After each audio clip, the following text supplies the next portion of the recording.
Bonjour à tous, je suis heureux de vous annoncer l'ouverture de la billetterie du 7e congrès Innovation en éducation qui se tiendra les 21 et 22 février 2026 au Palais des Congrès de Nîmes. 10 conférences, 40 exposants, 16 ateliers participatifs et plus de 650 personnes qui viennent de la France entière. J'ai hâte de vous retrouver les amis, à tout bientôt. Le principal obstacle au bonheur, c'est nos propres pensées. C'est pas quelque chose d'extérieur à soi. Le bonheur pour moi, c'est la liberté. Pour moi, c'est très simple en fait, le bonheur. C'est juste être. Bienvenue sur le podcast C'est quoi le bonheur pour vous ? Je m'appelle Julien Perron, je suis le réalisateur du film C'est quoi le bonheur pour vous ? Pendant plus de 4 ans, je suis parti à travers le monde pour interviewer 1500 personnes autour de cette question fondamentale. À travers ce podcast, on parlera bien-être, développement personnel et médecine douce. Je vous souhaite un merveilleux voyage sur la route de la connaissance de soi. Vous savez, le thème de la conférence, c'est sur l'anxiété. C'est un thème que j'ai choisi avec Julien Perron. Et comment vous dire, il y a 48 heures, j'étais aux urgences, à l'hôpital, et j'ai eu très peur. J'étais très anxieux à l'idée de ne pas être avec vous aujourd'hui. Donc comment vous dire, je suis la meilleure personne sur Terre pour vous faire cette conférence méditation aujourd'hui. Vraiment.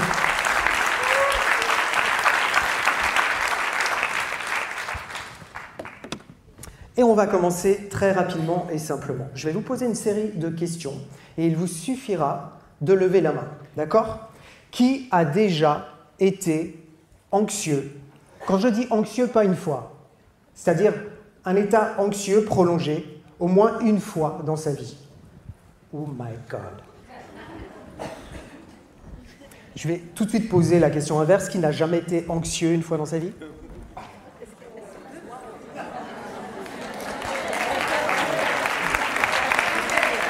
Alors, ce qu'on va faire, vous êtes 3, j'ai vu 3 personnes. S'il vous plaît, vous êtes un cas d'école, un cas d'étude pour moi. Je vais écrire un livre dessus, sur vous. Venez me voir à la fin, j'ai plein de cartes de visite pour tout le monde. Contactez-moi et j'ai quelques questions à vous poser. Vraiment, votre nature fondamentale m'intéresse. Qui a déjà été anxieux pour son travail ? Pour ses enfants ? Pour son compte en banque?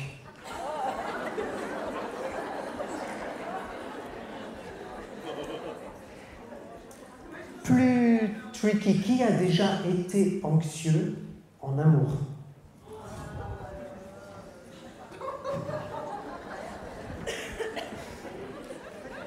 Qui est anxieux en ce moment pour l'avenir de la planète? Pour la société, tout ce qui se passe aujourd'hui. Ok. Qui, et on exclut les 3 personnes pour l'instant, ils ne nous intéressent pas du tout. Donc, ce qu'on va faire, c'est que maintenant, toutes les personnes qui ont levé la main, au moins une fois, vous allez la relever. Alors, bienvenue. Vous êtes ici, chez vous. Merci pour votre honnêteté. Et je tiens à vous dire que nous sommes très représentatifs de la société française. C'est toujours un excellent départ de réflexion, d'analyse et également pour trouver des solutions quand on sait qu'un groupe comme le nôtre est représentatif. 9 Français sur 10 se disent anxieux, stressés, chroniquement. Une étude récente de 3 ans de Santé publique France. C'est vertigineux, d'autant plus que le plus fou, c'est que la plupart d'entre nous, la plupart des gens, n'ont même plus conscience de ce qu'est un moment de paix intérieure, de calme, de sérénité, de tranquillité, de détente. L'anxiété, c'est pas quelque chose d'illogique, c'est quelque chose même de très naturel. En fait, ça vient d'une amygdale nichée quelque part dans notre tête, dans le cerveau, et qui répond depuis des centaines de milliers d'années à notre survie. C'est le système nerveux qui capte une menace et qui alerte. Et c'est ce qui va faire que depuis des centaines de milliers d'années, on a pu survivre à un tigre, à un serpent ou à un danger dans la nuit, à une menace réelle. Sauf qu'aujourd'hui, le tigre, c'est le mail sans réponse. Le serpent, c'est la rupture par texto. Et le bruit dans la nuit, c'est la boule au ventre, le dimanche soir, à l'idée d'aller au bureau, le lundi matin. Et tout ça est très réel. C'est très réel ce qui se passe dans le corps à ce moment-là. C'est pas du tout ésotérique. C'est une réponse naturelle face à ce que l'on perçoit comme une menace. En réalité, l'anxiété déclenche au niveau du cerveau exactement les mêmes réactions qu'un danger de mort réel. Sauf que dans 93% des cas, il ne se passe absolument rien. Il n'y a aucune alerte, aucun danger. C'est une analyse de Harvard Business Review qui a étudié cela. Donc 93% des causes d'anxiété ne sont pas des dangers de mort. Et ça, tout ce que je dis vous paraît complètement logique, n'est-ce pas? Donc néanmoins, ça déclenche une cascade de réactions dans le corps, à savoir un pic de cortisol. Comme vous le savez, c'est la cause, c'est ce qui fait qu'on se réveille le matin, la cortisol, mais c'est aussi ce qui va déclencher cette anxiété, cette peur, cette boule au ventre. Et puis, ça va nuire, l'anxiété, à la digestion, à la mémoire, au sommeil, au système nerveux, au système hormonal, au système cardiovasculaire. Ça va agir sur la respiration et, selon l'OMS, l'anxiété diminue notre espérance de vie. Pourquoi? Parce que l'anxiété, quand elle devient chronique, déclenche des maladies graves. Elle agit un peu partout, négativement, de façon toxique, comme un poison, sur le corps. Et cette anxiété, aussi douloureuse soit-elle, un poison, pire encore pour moi, parce que même si elle diminue l'espérance de vie, vous avez tous conscience qu'on va mourir, n'est-ce pas? On va perdre tous les gens qu'on aime. Je ne veux pas être cause d'anxiété en disant ça, mais la mort, bon, elle est promise et l'anxiété peut déclencher la mort. Mais pire encore pour moi, l'anxiété va altérer les relations. Les relations que l'on a avec les autres, avec les gens qu'on aime, avec les gens même qu'on ne connaît pas. Elle va altérer la relation que l'on a avec le travail. Elle va altérer la relation que l'on a avec la vie. Elle va altérer la relation que l'on a avec soi. Elle va déformer qui nous sommes, jusqu'à devenir, quelque part, une seconde nature, une identité. Est-ce que, parmi vous, il y a des personnes qui ont eu ou ont actuellement un tag?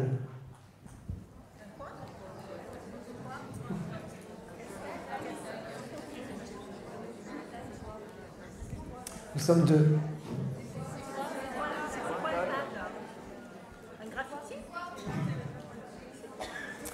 Vous ne savez pas ce qu'est un tag, visiblement. C'est exactement comme ça que j'ai ressenti la manière dont je l'ai vécu quand le médecin m'a diagnostiqué un tag. Je ne savais pas ce que c'était, je me suis senti super seul. Un tag, c'est un trouble de l'anxiété généralisée. L'anxiété n'est pas un bug. C'est pas un bug, c'est le système nerveux, comme je vous l'ai dit, qui capte une menace et qui va réagir. Et qui va réagir face à une situation qui n'est pas normale. Un tag est un trouble de l'anxiété généralisée, cela signifie concrètement qu'on a tout le temps peur. On est en état d'anxiété en permanence, sans éléments déclencheurs identifiés, identifiables. C'est un dérèglement du système nerveux. C'est l'amygdale cérébrale dont on parlait tout à l'heure qui est en hyperactivation. En gros, c'est le détecteur de fumée à l'intérieur de soi qui est déclenché, qui sonne l'alerte et qui n'arrête pas de sonner. C'est l'incendie en permanence. Et on le détecte personnellement qu'à de rares occasions. À savoir, par exemple, un stage de yoga, de méditation pendant une semaine, où on est tranquille, ou alors on est sur la plus belle plage du monde, tout va bien, et on a la boule au ventre. Et si on n'agit pas sur ce tag, c'est une vraie question de santé mentale. Le tag, si on n'agit pas sur le tag, il continuera d'augmenter et ce sera beaucoup plus dur de le traiter. Enfin, je vous donne tous ces éléments d'information pour que vous ayez vraiment, que vous puissiez réfléchir à l'anxiété jusqu'au cas extrême, pathologique, le tag. Ce trouble de l'anxiété généralisée touche 10% de la population aujourd'hui.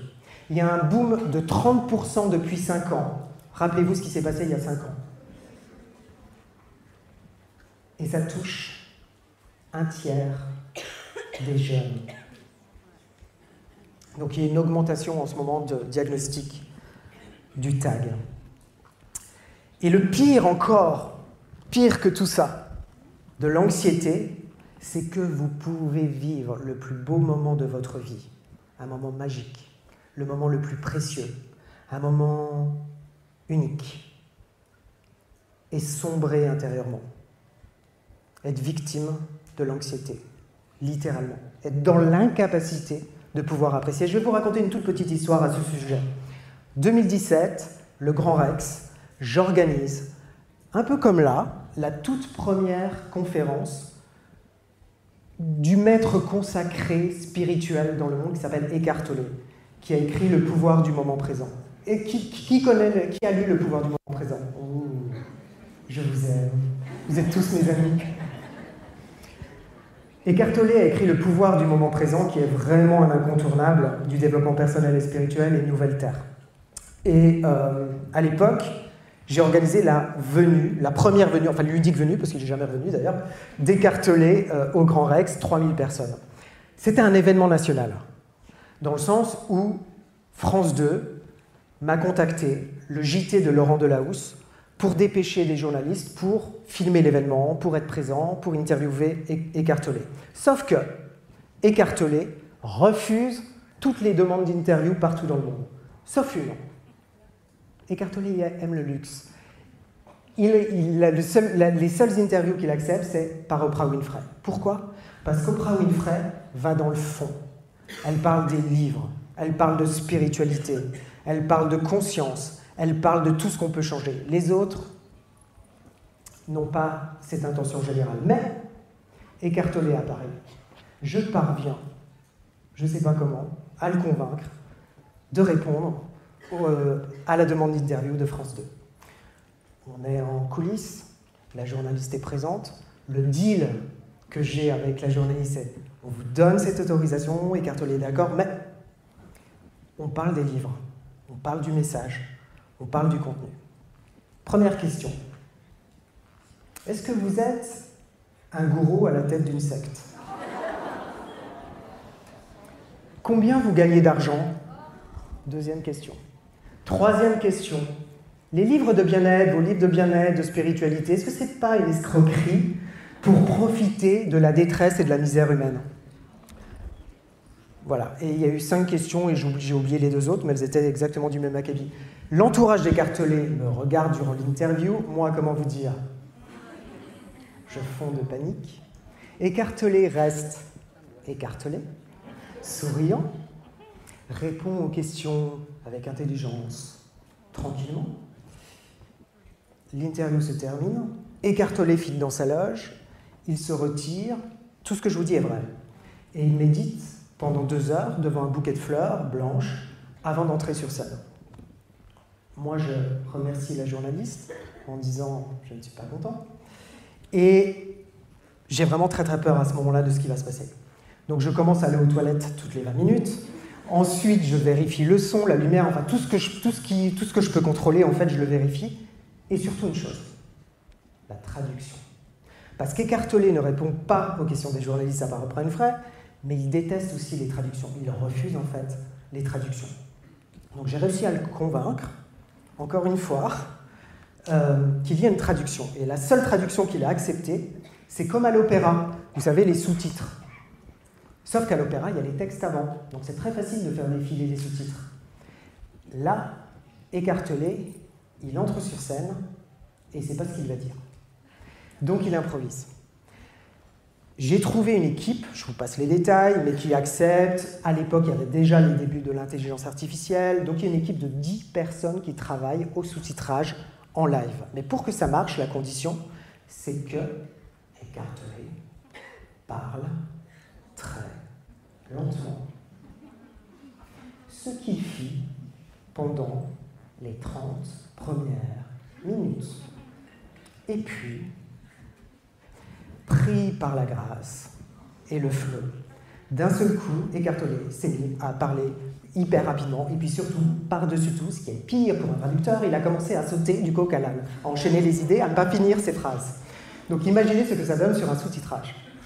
C'était horrible, au bout d'une heure, le sous-titrage a explosé.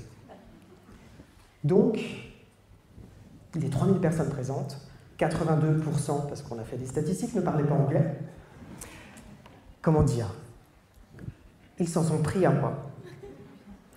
Et j'ai été victime, en tout cas j'ai fait face, pour la première fois de ma vie, la seule fois, à un bad buzz. D'un seul coup, tout le monde s'est mis à tweeter en disant que j'étais le méchant producteur qui exploitait Jésus-Christ. C'était très très dur pour moi à vivre et ça a déclenché une très grosse crise d'anxiété parce que quand vous êtes insulté, menacé, c'est très compliqué de ne pas être anxieux à ce moment-là. Ça vous donne une petite idée aussi de mon tag, mais heureusement le yoga m'a beaucoup aidé à ce moment-là, mais c'était vraiment une crise d'anxiété. Pourquoi je vous raconte tout ça? Parce que j'organisais une conférence sur le moment présent et pas une seule seconde j'ai pu vivre le moment présent. Alors c'est très logique que 9 Français sur 10 nagent comme ça en pleine anxiété. Parce que même aux côtés du plus grand maître consacré de spiritualité au monde, et je vous assure qu'il l'est, il l'est parce que j'ai passé du temps avec lui, même à ses côtés, on peut être sous le joug de l'angoisse. Et pour la petite histoire, il n'y a pas que moi, il y a aussi son entourage. Parce que c'est très compliqué, parce qu'en fait, à ce niveau-là, c'est une star, et donc c'est très compliqué, il y a une gestion technique qui n'est pas facile. Vous êtes probablement inspiré par la spiritualité, et je veux que vous en ayez conscience, même si vous n'en avez pas conscience là maintenant, mais on peut être plongé au cœur de la spiritualité et être pétrifié d'angoisse. Le pire, c'est qu'on ne l'identifie pas toujours. Et en neuropsychologie, ça s'appelle la minionosie, à savoir ne pas être conscient de ses propres troubles, de ses propres dysfonctionnements. Vous savez, toutes les personnes qui vont mal, elles m'ont dit « mais je ne comprends pas, elles ne s'en rendent pas compte ». Mais en fait, psychologiquement, c'est tout à fait normal de ne pas s'en rendre compte. On est presque programmé pour ça. C'est très difficile. Et en fait, tout ça m'a permis de me rendre compte de quelque chose de fondamental. La première chose, c'est qu'on ne naît pas anxieux, mais on le devient. Et que l'anxiété est une réponse normale à un monde qui ne l'est plus. Vous savez, au moment de la Révolution française, il y a eu ce passage de la terreur, où en gros, tous les jours, on coupait des têtes. Et à Paris, on a parlé d'un phénomène qu'on a appelé le frisson de la guillotine. À savoir, des gens ont commencé à développer des TOC. Des gens ont commencé à développer des hallucinations auditives. Des gens ont commencé à perdre le sommeil. Des gens ont commencé à devenir fous. Et en fait, c'était une réponse normale à un monde qui ne l'était plus. Sauf qu'aujourd'hui, le bourreau, la guillotine, c'est la charge mentale, c'est les difficultés de sommeil, les insomnies chroniques, et c'est le burn-out.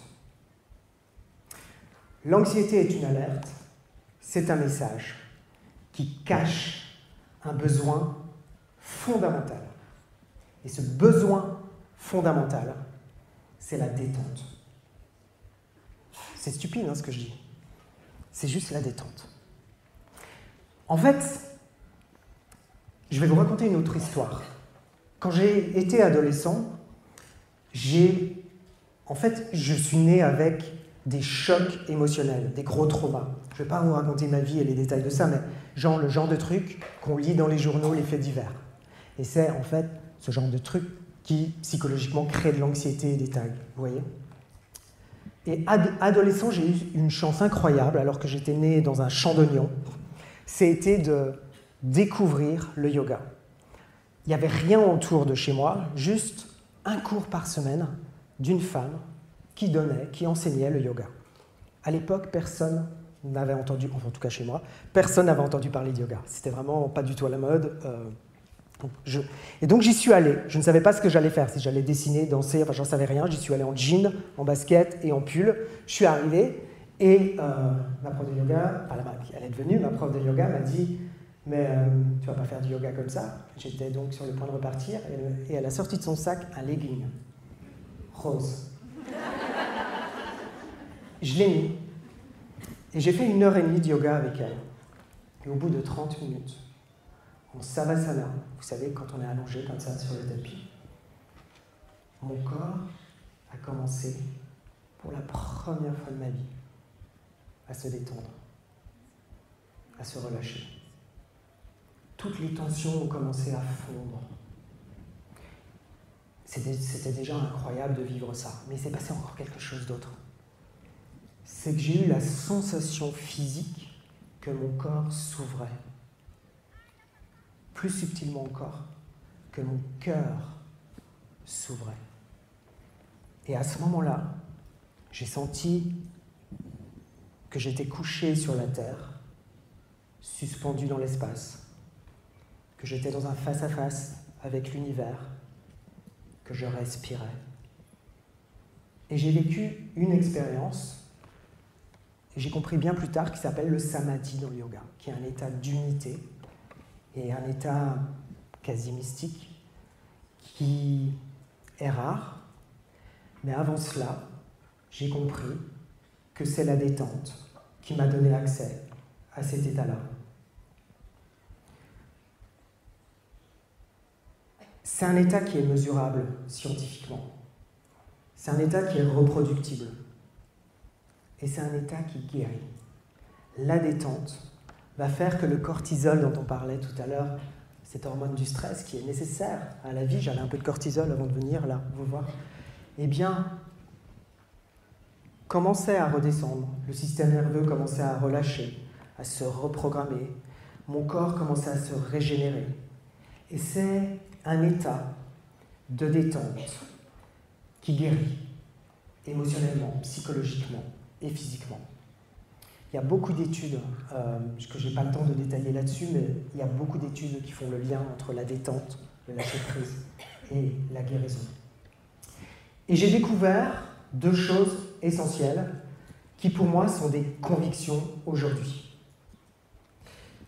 Je ne vous demande pas de me croire, je vous demande simplement de réfléchir à cela, d'observer dans les prochains jours ce que je vais vous dire, et si possible, peut-être d'en faire l'expérience.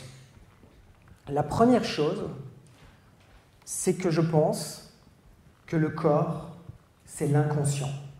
Vous savez, en psycho, quand on parle de conscience, on parle d'inconscient, l'inconscient pulsionnel qui nous domine et tout ça, et qui, même au niveau légal, on parle de cet inconscient, il n'est pas conscient de ce qu'il fait.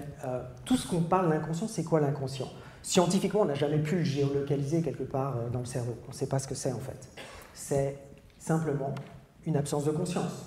C'est un peu la masse noire de la conscience. La matière noire, pardon, de la conscience. Le corps, c'est l'inconscient. L'inconscient, c'est le corps. Pourquoi je dis ça ? Parce que, étant devenu enseignant de yoga, j'observe déjà moi-même, mais aussi mes élèves. Et la plupart du temps, ils viennent et ils n'ont pas conscience du corps, du tout. Par exemple, si je dis lever le bras droit, ils peuvent lever la jambe gauche. Enfin, vous voyez, on est tous comme ça en fait. On n'a pas conscience de notre corps. Et concrètement, ça veut dire quoi par avoir conscience de son corps ? Ça veut dire déjà ne pas avoir conscience de ses propres sensations. Alors, on ressent épisodiquement des sensations, mais on ne les ressent pas en permanence. Et peut-être qu'il ne faut pas les ressentir en permanence. mais en tout cas, c'est sûr qu'on ne les ressent pas en permanence. On ne ressent pas les sensations, mais on ne sait pas non plus comment notre corps fonctionne. On ne sait pas comment nos organes fonctionnent. On sait à peine identifier nos organes. On ne sait même pas s'ils sont à droite ou à gauche. On ne sait pas comment les différents systèmes fonctionnent. Le système cardiovasculaire, respiratoire, hormonal. Vous savez, par exemple en sciences, et c'est normal qu'on ne le sache pas en tant qu'individu, mais je suis devenu éditeur, donc j'ai une idée, un panorama de tous les livres en sciences et en bien-être partout dans le monde. Et il y a un livre allemand, une chercheuse allemande, qui travaille uniquement sur les hormones, et qui explique dans son livre que les hormones, c'est une terre inconnue. On sait à peu près qu'il y a 1000 hormones, mais qu'on n'a jamais identifiées. Elles n'ont même pas de nom, vu qu'on ne les a pas identifiées. Mais c'est pour vous dire à quel point on n'a pas conscience de notre corps, on n'a pas conscience de nos sensations, et on n'a pas conscience du fonctionnement de notre corps, on n'a pas conscience de notre métabolisme. On ne connaît pas comment mettre en harmonie notre corps. Et c'est une recherche individuelle qu'on doit tous mener également. Ce n'est pas que la science, c'est chacun d'entre nous, chacun d'entre vous. Et puis, quand on fait du yoga, notamment, ou de la méditation, et je suis sûr que vous êtes déjà engagé dans une voie, si ce n'est pas celle-ci, elle est similaire, mais on découvre petit à petit, si on fait des recherches, même analytiques, même dans les textes, même dans la science, que chaque information reçue de l'extérieur déclenche en nous des sensations. Et on est bombardé d'informations.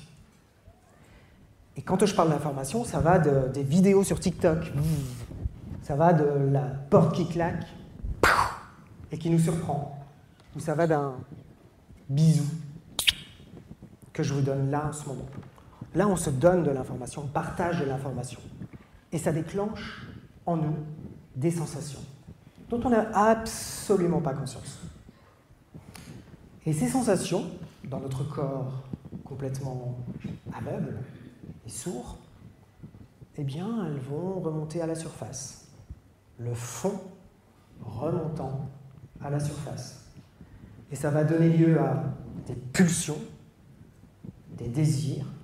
Souvent on dit c'est inconscient. Mais ça peut donner lieu aussi à des émotions. C'est ce qui va générer, les sensations vont générer des émotions. Ces émotions vont donner lieu à des pensées, à des paroles, à des actes. Et si des sensations similaires se reproduisent, ça va déclencher des comportements, des attitudes qui vont devenir habituelles. Et donc on va créer une habitude de vie qui va devenir quelque part notre chemin de vie, notre personnalité, qui nous sommes. Le corps est inconscient, ou plutôt le corps, c'est de la conscience cachée. Mais c'est aussi autre chose. C'est la deuxième chose, et je vous demande d'y réfléchir dans les prochains jours, de vous analyser. Le corps, c'est notre mémoire. C'est notre mémoire profonde. Vous savez, souvent, on l'observe, on se le dit entre nous. Par exemple, quand on a eu un choc émotionnel ou des traumas, ça va laisser des empreintes dans le corps qui peuvent déclencher des maladies. Vous savez ça, n'est-ce pas? C'est pour vous, j'imagine, déjà intégré, puisque vous êtes là à la recherche avec moi du bonheur. Ça peut déclencher des maladies. En fait, le corps est une mémoire profonde qui va faire que même si l'esprit oublie les souvenirs, le corps, lui, s'en souvient. Il s'en souvient si bien que même à des dates anniversaires, il va produire, toujours inconsciemment, des événements, des réactions, des maladies, quelque chose qui va se manifester dans le corps. Le corps est une fonction biologique essentielle à la vie.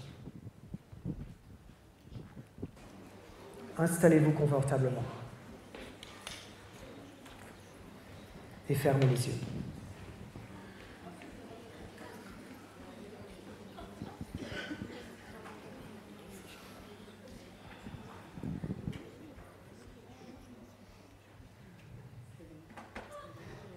Prenez conscience de l'espace intérieur de votre corps.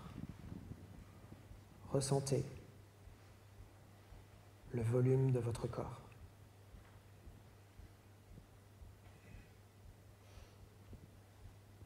Ressentez les points d'appui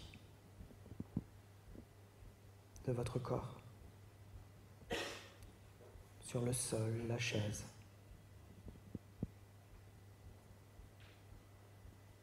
Votre dos. Et observez là les sensations. Observez les sensations qui apparaissent dans votre champ de conscience, qui circulent, qui naissent et qui meurent, qui se transforment.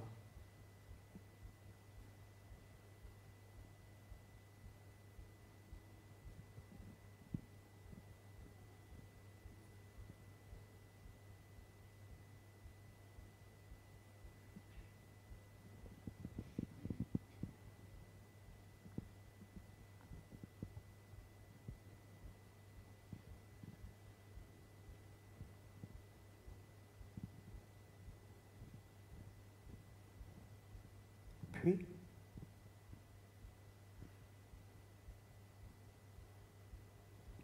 observez votre respiration.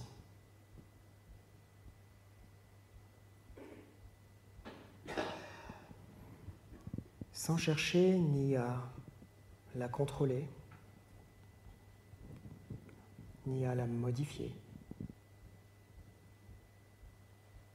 Observez le souffle.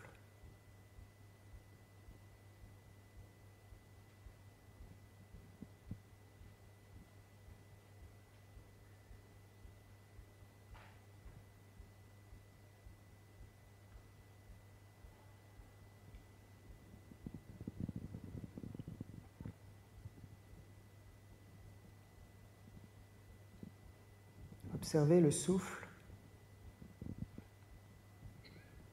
qui, à chaque expiration,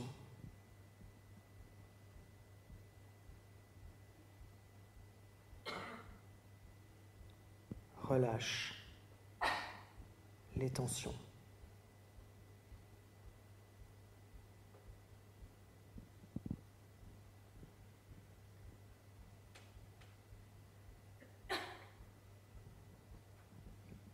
À chaque expiration, votre corps se détend de plus en plus profondément.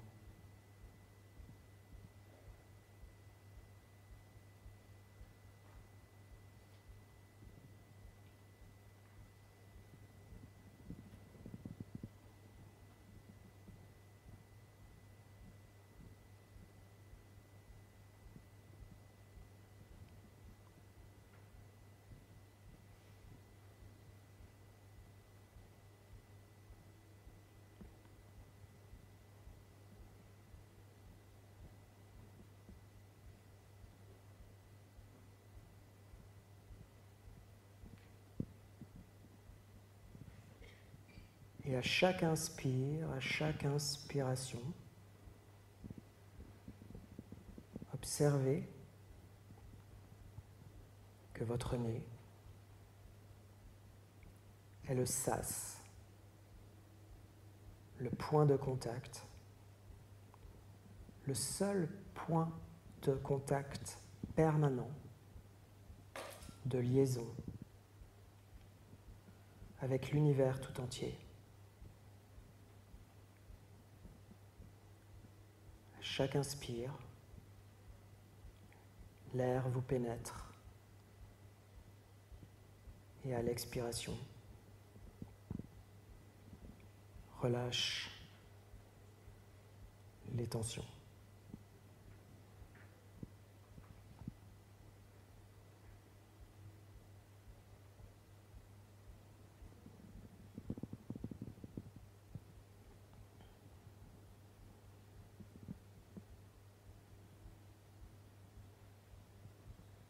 Puis,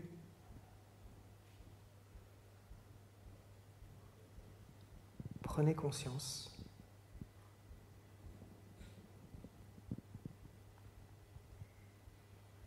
de la région du cœur.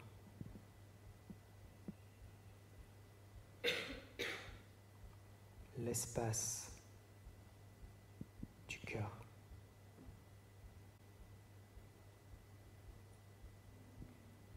Ne cherchez pas à ressentir l'organe qui bat, mais plutôt un point. Le point unique d'où émergent les sentiments.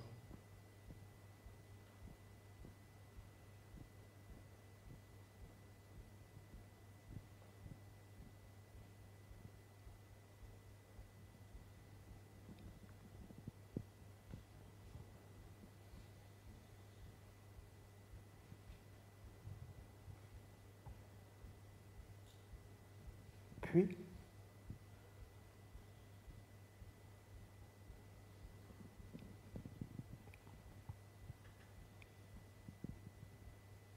laissez ce point dans le cœur s'élargir, grandir à l'intérieur de vous, dans le volume de votre corps, l'espace intérieur de votre corps.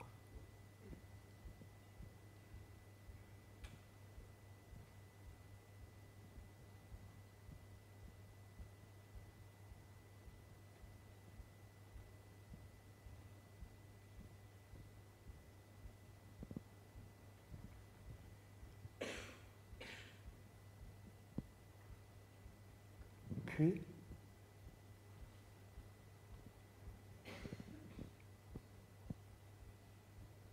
laissez-le grandir au-delà de votre corps, au-delà de votre peau, dans le volume de cet amphithéâtre.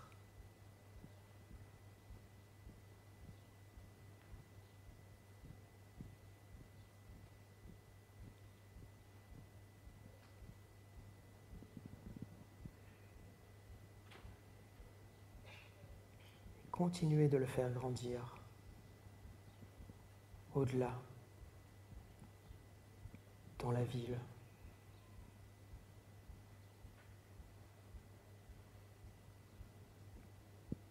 Au-delà de la ville, jusqu'à chez vous.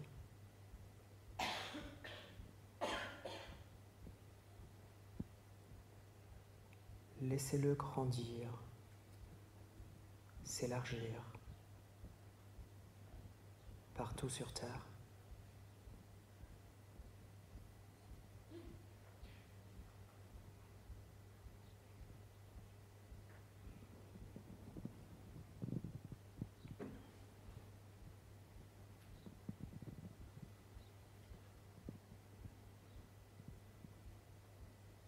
Puis, faites-le grandir au-delà de la Terre. Faites-le rayonner dans l'univers tout entier, partout dans l'espace, au-delà de l'espace, au-delà du temps.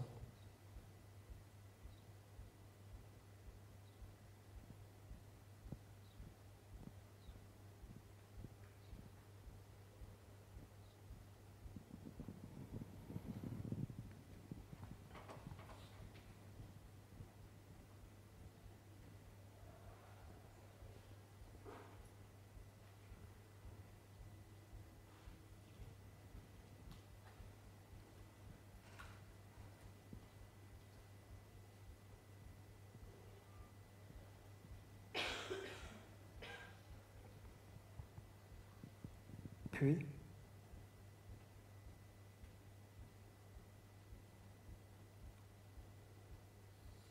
amenez votre conscience à nouveau dans le volume de votre corps.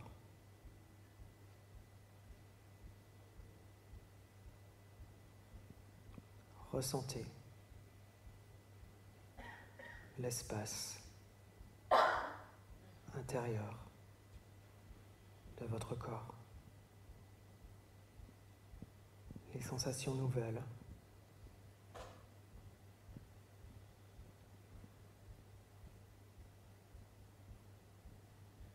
Et tout en ressentant l'espace intérieur de votre corps,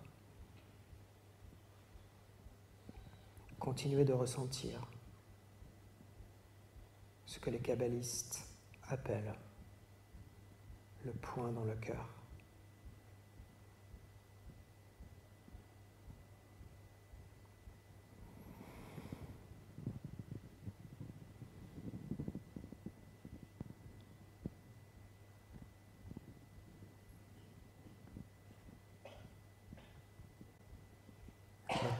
À votre rythme,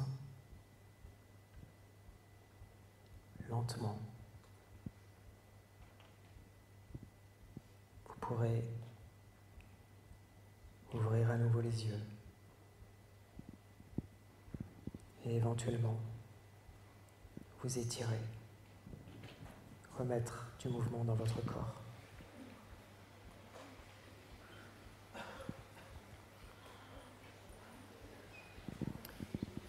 Cette méditation, je l'ai découverte en 2018 en Inde, alors que j'allais avec Deepak Chopra qui ouvrait un centre de santé parfaite. Et c'est une méditation que des yogis m'ont enseignée et qu'ils pratiquent quotidiennement. Vous pouvez l'emporter avec vous et la vivre. Moi, je la vis tous les soirs dans mon lit. On vient de faire l'expérience de ce qu'on appelle l'intelligence du cœur, c'est-à-dire la forme la plus élevée d'intelligence. Celle qui éclaire, celle qui guérit, celle qui détend et qui calme, celle qui aime. Et c'est cette expérience que j'ai vécue moi, adolescent, en legging, lors de ma première séance de yoga.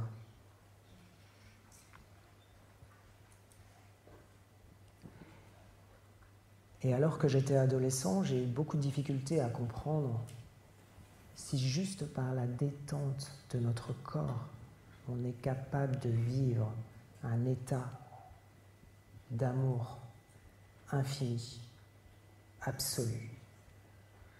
Pourquoi est-ce que l'être humain souffre-t-il autant dans ses relations amoureuses? Je n'en avais pas encore à l'époque, mais j'observais les difficultés autour de moi. Et plus largement encore, si on est capable de vivre cet état, pourquoi est-ce qu'on souffre autant dans les relations humaines? Je crois que la raison pour laquelle on souffre autant, c'est parce que l'être humain ne sait pas qui il est.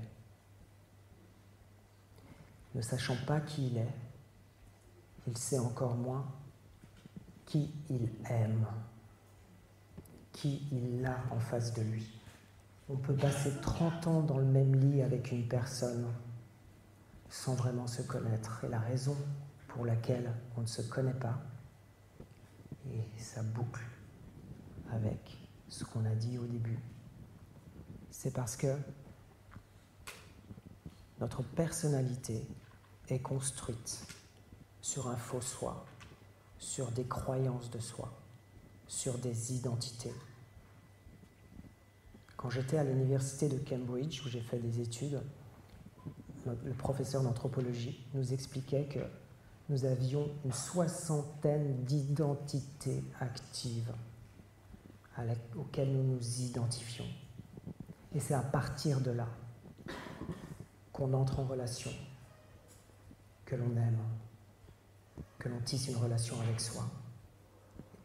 Et c'est par cette ignorance de notre nature fondamentale, de qui nous sommes vraiment, que ça génère de la frustration, des blessures et de la souffrance. La détente du corps, qui est une fonction biologique essentielle à la vie, est la porte d'entrée à la connaissance de soi, à la conscience, à l'intelligence du cœur et à un nouveau monde.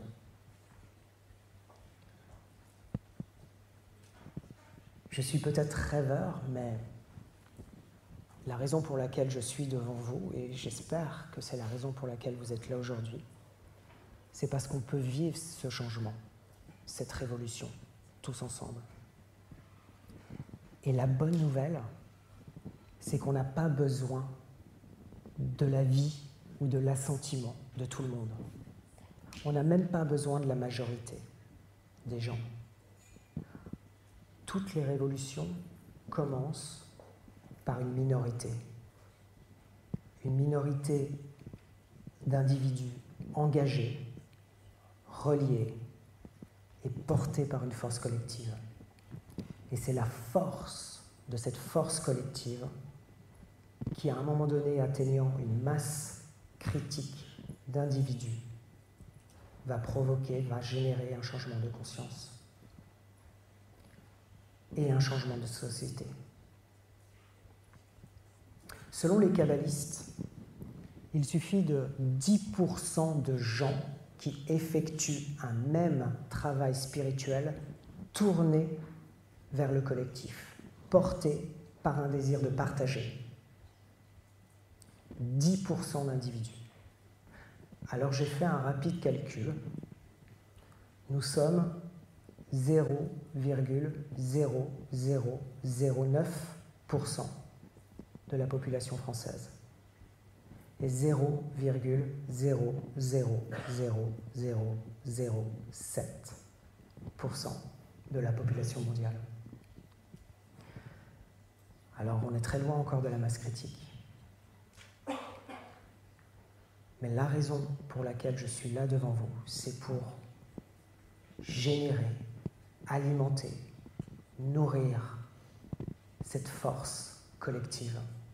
Et comment est-ce qu'on crée une force collective? En créant des réseaux, en créant du réseau d'information, en collaborant, en étant reliés et engagés. Vous savez, dans les livres de développement personnel et de spiritualité, et je les connais très très bien puisque je suis devenu éditeur aux éditions J'ai lu. Vous savez, toute ma mésaventure avec Eckhart Tolle, elle s'est soldée par... J'avais très très peur d'aller voir Eckhart Tolle le lendemain, après la diffusion du reportage dans Laurent Delahousse, où Eckhart Tolle était présenté comme le gourou du bien-être est à Paris. Je me suis dit, ça y est, j'ai plombé la notoriété et l'image d'Eckhart Tolle en France. Et le lundi matin, alors que j'allais voir Eckhart, je reçois un appel des éditions J'ai lu, qui m'informe que le pouvoir du moment présent était numéro 1 des ventes. Et aujourd'hui, c'est le livre le plus vendu de la maison J'ai lu, juste devant L'Alchimiste de Paulo Coelho. Et juste avant Covid, la nouvelle présidente de J'ai lu a voulu me rencontrer et elle m'a proposé de devenir éditeur. Donc je suis éditeur depuis 5 ans et c'est marrant comme ce moment d'anxiété très très intense, ce qui aurait pu être un désastre, est devenu un miracle dans ma vie. Donc je connais très bien les livres de développement personnel et de spirituel. Je suis moi-même auteur de livres sur l'amour, sur l'intelligence du cœur, ce qu'on vient de vivre. Dans tous les livres, il y a cette citation. Sois le changement que tu veux voir dans le monde. Vous connaissez cette citation ? Elle est très belle, très inspirante, mais elle est fausse. Elle est fausse parce que Gandhi n'a jamais dit ça. Elle est issue d'un texte qui s'appelle Love Project, publié aux États-Unis en 1974. Ce que Gandhi a dit et écrit en 1946, c'était « L'homme doit pouvoir se réformer lui-même avant de réformer la société ». Autrement dit, l'homme doit pouvoir faire un travail intérieur pour toucher le collectif. Et c'était tout le sens de la vie de Gandhi. La phrase change tout. Ça signifie que c'est super de guérir individuel et de réparer nos petits moi blessés. C'est très important. C'est très important, sinon on est incapable de se détendre, incapable d'accéder à l'intelligence du cœur, incapable d'être en relation. Mais il faut penser au collectif et c'est là l'urgence. Le monde n'a plus besoin de petits moi réparés. Il a besoin de grands cœurs éveillés, portés par l'intelligence du cœur. Et j'ai eu la chance de connaître Arun Gandhi, le petit-fils de Gandhi, que j'ai invité en France, juste après les attentats de Charlie Hebdo, pour une conférence sur la paix. Et j'ai publié aussi son livre. Il est récemment décédé, il y a 2 ans, et Arun, qui à l'époque était le dernier survivant de la famille Gandhi à avoir connu son grand-père, à avoir connu directement Gandhi. Il a grandi dans l'ashram de Gandhi et il a été éduqué par Gandhi lui-même. Enfin, c'est quelque chose. Et Gandhi a passé sa vie, il est mort à 95 ans, Arun Gandhi, a passé sa vie à dire qu'on ne comprenait pas le message de son grand-père, qui était l'objectif collectif. Donc on peut vivre cette révolution tous ensemble. Et je pense qu'on est appelé à vivre cela collectivement parce que c'est le destin de l'humanité. C'est la seule voie possible. C'est la seule direction possible. Et par la détente, tout le monde peut y accéder. Vous savez, il y a eu 2 expériences à Tihar en Inde et à Indianapolis aux États-Unis, de pratique de la détente dans des prisons, à travers notamment la méditation. 2 fois 20 minutes, on se détend, on apprend à se détendre, à respirer, à ne rien faire, juste s'asseoir, juste être là, disponible, ouvert. Résultat, diminution de la violence dans la prison, diminution de 30% du taux de récidive 2 ans après la sortie des détenus. C'est pas une utopie. C'est un chemin qu'on peut tous vivre.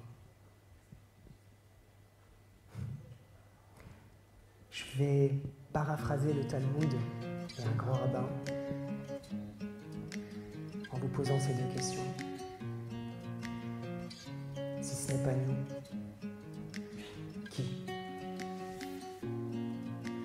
Si ce n'est pas maintenant, quand ?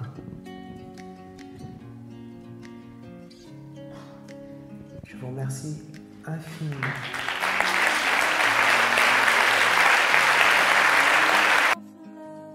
Un grand merci pour votre écoute. J'espère que vous avez passé un bon moment avec nous. Pour prolonger l'expérience C'est quoi le bonheur pour vous et continuer votre cheminement sur la connaissance de soi, je vous invite vivement à lire mon livre C'est quoi le bonheur pour vous, que vous trouverez dans toutes les librairies. Jouez et amusez-vous avec le jeu de cartes, entre amis, avec des inconnus, dans le monde de l'entreprise, à l'école. Regardez le film C'est quoi le bonheur pour vous. Et surtout, prenez soin de vous. Je vous souhaite un merveilleux voyage vers vous-même.